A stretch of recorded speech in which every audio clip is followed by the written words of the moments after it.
जय हिंद, वंदे मातरम। फ्रेंड्स, आज की वीडियो में हम क्लास 12 का ज्योग्राफी का चैप्टर 3 मानव विकास के टॉप ऐसे 20 इंपॉर्टेंट एमसीक्यू क्वेश्चन करेंगे जो कि क्लास 12 बोर्ड एग्जाम्स के लिए काफी ज़्यादा यूजफुल होने वाले हैं। तो फ्रेंड्स, वीडियो स्टार्ट करने से पहले आपसे मेरा एक ही रिक्वेस्ट है कि यदि आप क्लास 12 बोर्ड में अच्छे मार्क्स हासिल करना चाहते हैं तो आप इस वीडियो को शुरू से लेकर के लास्ट तक जरूर देखिएगा, क्योंकि फ्रेंड्स मैंने यहाँ पे इस चैप्टर के जितने भी इंपॉर्टेंट और सिलेक्टेड क्वेश्चन थे वो इस वीडियो में करा दिए गए हैं।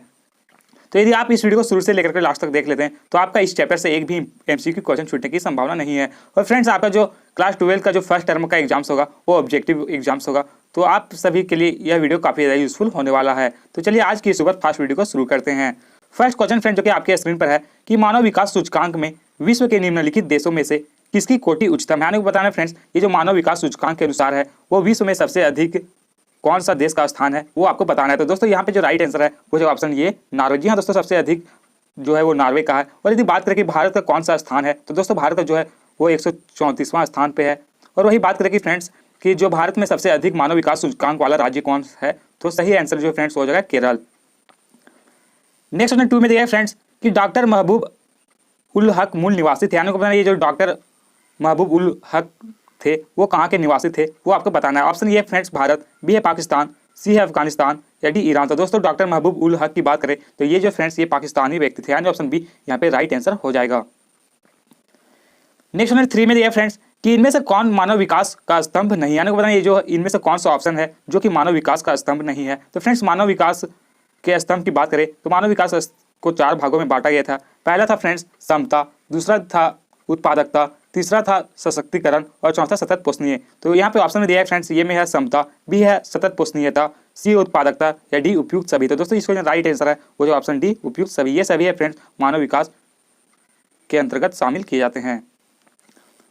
नेक्स्ट नंबर 4 में दिया है फ्रेंड्स कि मानव विकास सूचकांक 2005 के संदर्भ में विश्व के देशों में भारत की निम्नलिखित में से कौन सी कोटि थी। यानी आपको बताना फ्रेंड्स ये जो मानव विकास सूचकांक के अनुसार है वो 2005 के अनुसार विश्व में कौन सा स्थान पे जो भारत का स्थान था वो आपको बताना है। तो दोस्तों इसको जो राइट आंसर है वो जो ऑप्शन सी 127वां। जी हाँ दोस्तों, 2005 के अनुसार देखा जाए तो 127वां स्थान पे भारत था। और 2011 के अनुसार बात करें फ्रेंड तो 2011 के अनुसार जो है वो भारत का 134वां स्थान पर था। नेक्स्ट 5 में दिया है फ्रेंड्स कि विकासशील देशों की जनसंख्या के सामाजिक ढांचे के विकास एवं आवश्यकताओं की पूर्ति में कौन से प्रकार के साधन सहायक हैं। तो दोस्तों यहाँ पे ऑप्शन ये है वृत्तीय, बी है मानवीय, सी है प्राकृतिक या डी सामाजिक। तो दोस्तों क्वेश्चन नंबर 5 का जो राइट आंसर है वो जो ऑप्शन सी प्राकृतिक। नेक्स्ट क्वेश्चन दिया है फ्रेंड्स 6 में कि निम्नलिखित में से कौन सा देश विकासशील है। दोस्तों विकसित और विकासशील में काफी ज्यादा डिफरेंट होता है, तो इसमें से पूछा गया कौन सा देश है जो कि विकासशील है। ऑप्शन ये है जापान, बी है फ्रांस, सी है नाइजीरिया या ऑप्शन डी ऑस्ट्रेलिया। तो दोस्तों इसका जो राइट आंसर है वो हो जाएगा ऑप्शन सी नाइजीरिया। जी हाँ दोस्तों, नाइजीरिया जो है वो एक विकासशील देश के अंतर्गत शामिल है। और यदि भारत की बात करें फ्रेंड तो भारत जो भी वो है वो विकासशील देश के अंतर्गत आता है।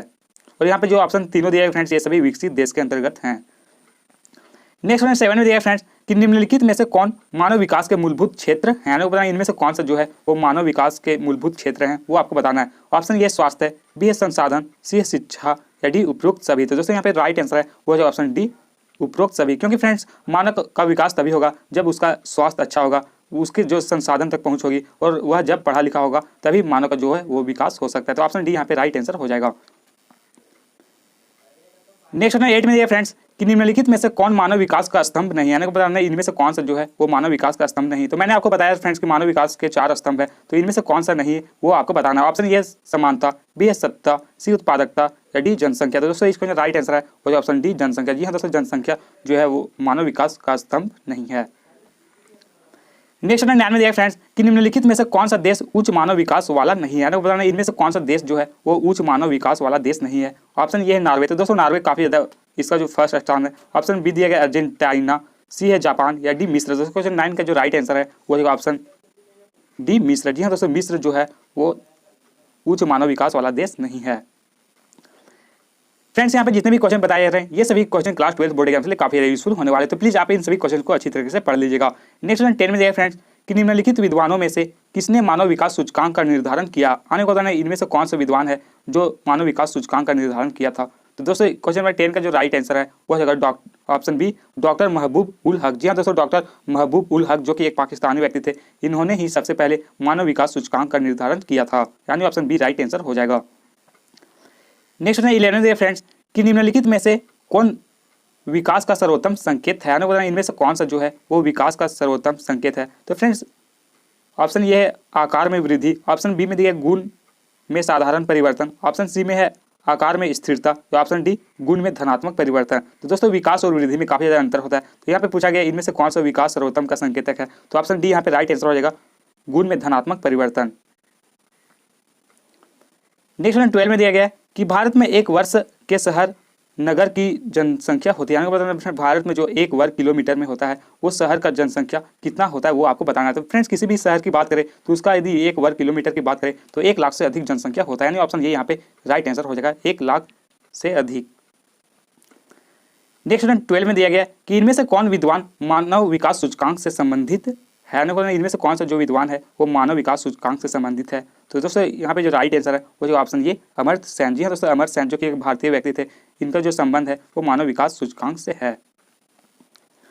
नेक्स्ट 12 में दिया गया कि सड़क किस भूमि उपयोग वर्ग में आती है, ये जो सड़क है वो कौन सा भूमि उपयोग वर्ग में आती है। ऑप्शन ये है गैर कृषिगत भूमि, ऑप्शन बी है वन भूमि, ऑप्शन सी है बंजर भूमि, तो ऑप्शन डी प्रति भूमि।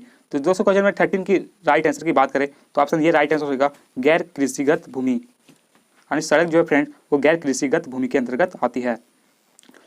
नेक्स्ट 14 में दिया गया कि निम्नलिखित में से कौन पूर्व मध्य रेलवे मंडल का मुख्यालय है, फ्रेंड्स इनमें से कौन सा जो है वो पूर्व मध्य रेलवे मंडल का मुख्यालय है। ऑप्शन ए गोरखपुर, बी है इलाहाबाद, सी है भुवनेश्वर या डी हाजीपुर। तो क्वेश्चन नंबर 14 का जो राइट आंसर है वो है ऑप्शन